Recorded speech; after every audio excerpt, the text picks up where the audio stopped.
Hello all and welcome to Stingray Tom's Florida and another Take 5 for Florida History. Presently, you're looking at the St. Johns River. Now, it may not look all that impressive at this point, but it's only about 75 miles from Fort Drum Marsh where it begins. Still, in all, this is one of my favorite places to view the St. Johns. I'm at the eastern edge of Orange County in the Tosa Hatchee Wildlife Management Area. Of course, you're looking at the wrong way to see the Tosa Hatchee, because the video is about the St. Johns. In fact, this is an intro video for a new series where I take a long look at Florida's most important river. The series will have 4 other videos. I'll divide the river into 3 sections: the Upper St. Johns, which will cover its origins; the Middle St. Johns, which will look at the point where it becomes open to steamboat navigation; and the Lower St. Johns, where the river becomes large enough to be the port of Jacksonville. There will be an additional video on the river's significant tributaries, including the Silver and Ocklawaha rivers. But briefly, let's go back to Tosa Hatchee. Wildlife management districts are state lands managed by the Florida Fish and Wildlife Conservation Commission. They are designed for wildlife viewing and hunting. While they're similar to state parks, there's typically very few visitors outside of the hunting seasons. In Tosa Hatchee, it's easy to feel as if you have the entire place to yourself. It's common to see deer, turkey, egrets, herons, hawks, and vultures. It's even possible to catch glimpses of wild pigs and bobcats. But to me, the star attraction is the ribbon of water that is the St. Johns. This part of the St. Johns is tucked in between a series of lakes that the St. Johns flows through. Like most Florida lakes, these are broad, very shallow bowls of water. They are also some of the larger lakes in the state. Ones like Blue Cypress Lake, Lake Washington, and Lake Poinsett to the south of Tosa Hatchee, and Lakes Harney and Jessup to the north. The St. Johns at the edge of Tosa Hatchee is really a series of interconnected streams, some of which change their paths from year to year. This is one of Florida's most important and reasonably undeveloped wetlands. So let's take a look at the river's vital statistics. It starts in the Fort Drum Marsh Conservation Area in Indian River County, roughly between Vero Beach and Yeehaw Junction. And if you're not familiar with Florida, yes, Yeehaw Junction is a real place.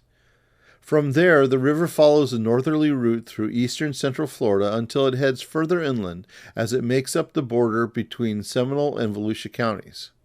As it becomes the border of Lake and Volusia counties, it heads north once again until it reaches Jacksonville, makes a right turn, and empties into the Atlantic Ocean.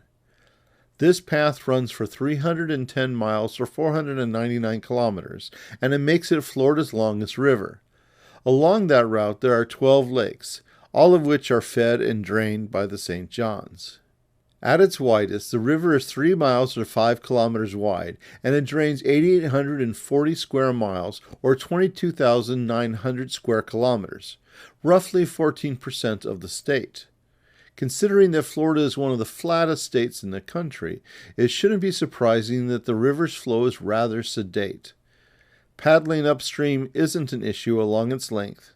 In fact, in the lower St. Johns, the flow is affected by tidal forces pushing in from the Atlantic, reaching as far south as Lake George.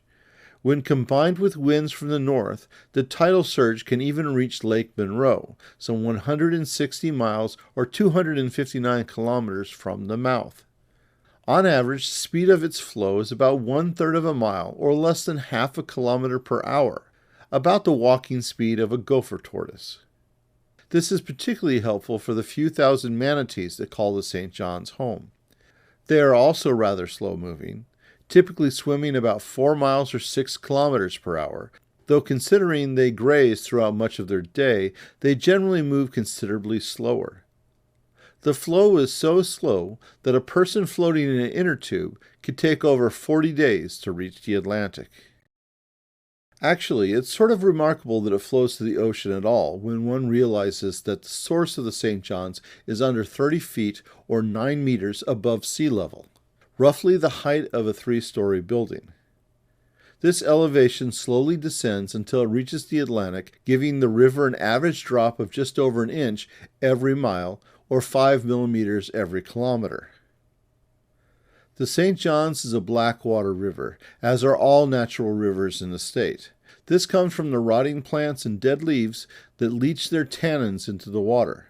More of a dark brown than black, the color makes the water opaque past only a few inches below the surface, the perfect hunting condition for Florida's alligators.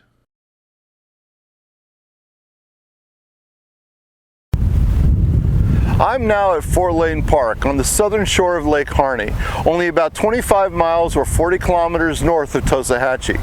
Lake Harney is 9 square miles or 23 square kilometers in size, and like most of the large St. John's lakes, it's fairly undeveloped. This park is the site of Fort Lane, a Second Seminole War supply depot built in 1837 and abandoned the next year. It was a day's march from Fort Mellon at what is today the city of Sanford on Lake Monroe. The St. John's enters Lake Harney just east of where I'm standing and exits on the north end.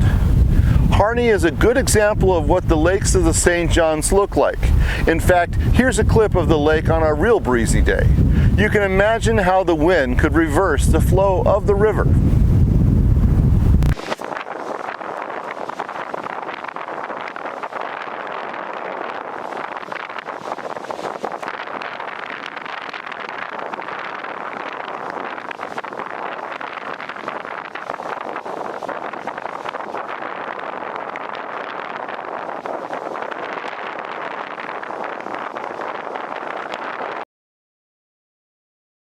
When the river reaches Lake Monroe, 30 miles to the northwest of the Fort Lane site, it's large enough to be navigable by larger boats that would carry both cargo and passengers.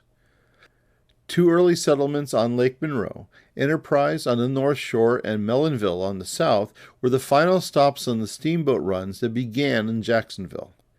Even though they were initially outposts on the edge of the Central Florida wilderness, they would grow into thriving cities. Enterprise would become the county seat of 3 different counties, Mosquito, Orange, and Volusia. However, the growth of Enterprise would eventually lapse, and today it's a sleepy, unincorporated town with a few hundred residents. On the other hand, Mellonville was able to withstand the many hardships that would hit the area in the 19th century. Today, the city is known as Sanford because of a nearby development in the 1870s. It would also become a county seat when Seminole County was created in 1913. The steamboats that traveled the river would bring supplies and settlers to the interior of Florida, and they also carried agricultural products out of Florida: citrus, winter crops, refined sugar, and ferns for floral displays.